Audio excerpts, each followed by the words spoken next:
Anak berkebutuhan khusus adalah anak yang secara pendidikan memerlukan layanan yang spesifik yang berbeda dengan anak-anak pada umumnya. Anak-anak berkebutuhan khusus ini memiliki apa yang disebut dengan hambatan belajar dan hambatan perkembangan. Oleh sebab itu, mereka memerlukan layanan pendidikan yang sesuai dengan hambatan belajar dan hambatan perkembangan yang dialami masing-masing anak. Kebutuhan khusus adalah anak yang secara pendidikan memerlukan layanan yang spesifik yang berbeda dengan anak-anak pada umumnya. Anak-anak berkebutuhan khusus ini memiliki apa yang disebut dengan hambatan belajar dan hambatan perkembangan. Oleh sebab itu, mereka memerlukan layanan pendidikan yang sesuai dengan hambatan belajar dan hambatan perkembangan yang dialami masing-masing anak. Nah, selanjutnya saya akan menjelaskan mengenai apa saja sih jenis-jenis individu berkebutuhan khusus. Individu berkebutuhan khusus itu bermacam-macam dengan penyebutan yang sesuai dengan bagian diri anak yang mengalami hambatan baik telah ada sejak lahir maupun karena kegagalan atau kecelakaan masa tumbuh kembangnya. Nah, jenis-jenis dari individu berkebutuhan khusus tersebut yang pertama ada retardasi mental. Apa itu retardasi mental? Retardasi mental adalah sering dikenal dengan istilah disabilitas intelijensia atau di Indonesia dikenal dengan tunagrahita, yang mana individu ini mengalami keterbatasan mental. Kondisinya menyebabkan individu yang bersangkutan mengalami hambatan dalam belajar dan mengalami hambatan untuk dapat melakukan berbagai fungsi dalam kehidupannya serta dalam penyelesaian diri. Lalu adapun karakteristik dan fokus utama dalam perkembangan individu yang mengalami retardasi mental yaitu 1. Suatu kondisi yang disebabkan oleh tingkat kemampuan mental yang berada di bawah perkembangan kemampuan dan fungsi mental secara umum yang ditentukan berdasarkan tes intelijensi yang baku. Yang kedua ada kondisi mental tersebut menyebabkan individu yang bersangkutan mengalami kesulitan untuk melakukan fungsi di bidang akademik, mempelajari dan memahami keterampilan yang diperlukan dalam kehidupan sehari-hari seperti membantu diri sendiri, mengendalikan diri, menjaga kesehatan, menjauhkan diri dari bahaya, dan keterbatasan kemampuan dalam melakukan adaptasi sosial dan komunikasi. Selanjutnya yang kedua, jenis dari individu berkebutuhan khusus ada gift dan talent. Yang mana individu gift dan talent ini adalah individu yang memiliki kemampuan luar biasa sehingga mampu menghasilkan unjuk kerja yang luar biasa yang meliputi tingkat intelijensi umum, kemampuan akademik, kemampuan dalam bidang spesifik, kemampuan berpikir produktif, kreativitas, kemampuan kepemimpinan, dan seni. Anak yang memiliki skor IQ 130-140 ditetapkan sebagai anak gifted. Jenis yang ketiga ada kelainan perilaku. Saat ini belum ada kesesuaian dalam perumusan definisi kelainan perilaku. Akan tetapi, menurut Howard dan Taylor tahun 1981, seperti yang dikutip oleh Howard dan Orlansky 1984 halaman 152, bahwa sumber dari kelainan perilaku adalah masalah yang berkaitan dengan emosi. Masalah ini merefleksikan dirinya melalui perilaku yang tidak sesuai dengan norma-norma sosial di sekitarnya. Adapun beberapa faktor kelainan perilaku, yaitu pertama faktor sistem saraf pusat, yang kedua ada faktor biofisik, yang ketiga ada faktor psikologi. Adapun Quay dan kawan-kawannya mengklasifikasikan kelainan perilaku ke dalam 4 kelompok. Yang pertama, conduct disorder, yang merupakan kelainan perilaku yang meliputi tindakan menentang, merusak, memicu perkelahian, angkuh, pemarah, dan tantrum. Yang kedua ada personality disorder, meliputi perilaku suka menyendiri, cemas, depresi, rendah diri, merasa bersalah, pemalu, dan tidak bahagia. Yang ketiga ada immaturity, ditandai dengan perilaku yang tidak dapat memusatkan perhatian dalam waktu yang relatif lama, sangat pasif, penghayal, lebih menyukai bermain dengan anak yang lebih muda di usianya, kaku atau aneh. Dan yang terakhir ada socialized delinquency, menunjukkan perilaku suka bolos sekolah, anggota geng, pencuri, dan merasa bangga dengan terhadap kelompok lain. Lalu yang keempat ada autisme. Autisme ini sendiri adalah keadaan yang disebabkan oleh kelainan dalam perkembangan otak, yang ditandai dengan kelainan dalam interaksi sosial, komunikasi, dan perilaku yang sangat kaku, serta pengulangan perilaku. Autisme ini sudah dapat diidentifikasi pada usia 2 tahun. dan autisme ini timbul dengan gejala yang beragam. Tetapi keberagaman tersebut masih dapat diklasifikasikan di dalam 4 bagian. Yang pertama itu ada kelainan dalam interaksi sosial, yang kedua kelainan dalam komunikasi, yang ketiga kelainan dalam perhatian, dan yang keempat ada perilaku yang berulang. Nah, jadi dalam beberapa penelitian, anak autisme ini dikatakan bahwa dia mengalami kesulitan dalam bahasa dan komunikasi. Anak autisme ini juga tidak dapat berbagi pengalaman dengan orang lain. Ia hanya melakukan pengulangan dari apa yang diucapkan orang kepadanya, atau dikenal dengan istilah echolalic dan psychotic speech. Nah, dengan demikian, pada umumnya anak autisme ini membisu. Mereka tidak berbicara, tapi mereka mengulang kata-kata yang orang lain ucapkan.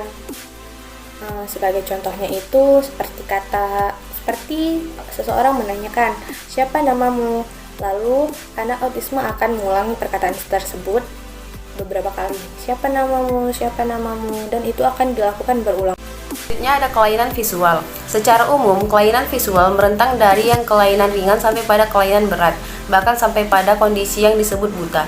Definisi kelainan visual secara legal ditentukan oleh pengukuran terhadap ketajaman visual atau visual acuity. Dalam proses visual, cahaya masuk ke dalam sejumlah struktur mata. Setiap struktur mata tersebut menghalangi sedikit cahaya agar dapat menghasilkan image yang jelas di retina. Aliran cahaya pertama kali masuk ke kornea, bagian mata yang berbentuk cembung yang berfungsi melindungi mata. Tahap selanjutnya, cahaya diterima oleh aqueous humor, yaitu selaput cairan, meliputi bagian depan mata yang disalurkan pada pupil, yaitu lubang bulat yang berada di bagian tengah mata yang di dalamnya terdapat iris. Kemudian cahaya tersebut diteruskan pada lensa, yaitu suatu struktur mata yang bersifat transparan dan elastis yang berfungsi mengatur dalam memfokuskan penglihatan pada objek yang dekat atau objek yang jauh. Akhirnya, diteruskan ke retina. Kelainan yang terjadi pada proses tersebut menyebabkan kelainan visual. Kesalahan dalam melakukan refleksi dapat menyebabkan kelainan visual seperti miopia yang bisa disebut farsighted dan hiperopia yang biasa disebut farsighted. Yang berikutnya juga ada astigmatis, yaitu pandangan yang kabur akibat letak kornea yang tidak sejajar. Selanjutnya ada kelainan pendengaran. Kelainan pendengaran atau hearing impairment merupakan kondisi yang menyebabkan individu yang bersangkutan kurang dapat atau tidak dapat mendengarkan suara. Kelainan pendengaran dapat disebabkan oleh berbagai faktor, akan tetapi penyebab utama dari kelainan pendengaran adalah sebagai berikut. Yang pertama ada hereditas atau keturunan. Yang kedua ada rubella atau German measles atau cacar Jerman yang dialami oleh ibu yang sedang mengandung. Selanjutnya ada kelahiran prematur. Kelainan prematur dapat menjadi penyebab kelainan pendengaran pada anak. Terus selanjutnya ada meningitis, adalah sejenis bakteri atau virus yang menyebabkan penyakit infeksi yang dapat merusak sistem pendengaran. Selanjutnya ada blood incompatibility, adalah keadaan yang terjadi karena kerusakan sel dan jaringan saraf yang terjadi pada waktu kehamilan. Selanjutnya ada conductive hearing impairment, merupakan kelainan pendengaran yang disebabkan oleh kerusakan dalam proses transmisi suara dari bagian luar telinga ke dalam bagian dalam telinga.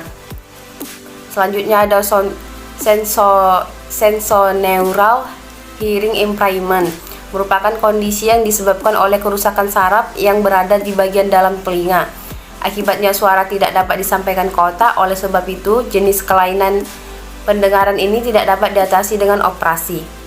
Selanjutnya ada kelainan fisik dan kesehatan. Secara umum, penyebab kelainan fisik adalah orthopedic impairment, yaitu kelainan pada tulang, sendi, anggota tubuh, dan otot. Secara neurological impairment, yang menyebabkan ketidakmampuan untuk menggunakan, merasakan, dan mengontrol bagian-bagian tertentu. Individu berkesulitan belajar, suatu kelainan yang membuat individu yang bersangkutan sulit untuk melakukan kegiatan belajar secara efektif. Pendidikan untuk individu berkebutuhan khusus. Model pendidikan inklusif. Sekolah perlu mengakomodasi kebutuhan pendidikan semua anak dengan tidak menghiraukan kondisi fisik, intelektual, sosial, emosional, bahasa, dan kondisi-kondisi lainnya. Dengan demikian, anak-anak normal, anak-anak berkebutuhan khusus, anak-anak yang memiliki latar belakang bahasa dan etnik minoritas, anak-anak jalanan, anak-anak yang bekerja, anak-anak yang berasal dari keluarga yang tidak mampu, anak-anak di daerah terpencil atau anak-anak dari suku yang berpindah-pindah, serta anak-anak yang berasal dari kondisi yang kurang beruntung lainnya perlu mendapat akses terhadap pendidikan. Model pendidikan khusus di sekolah luar biasa.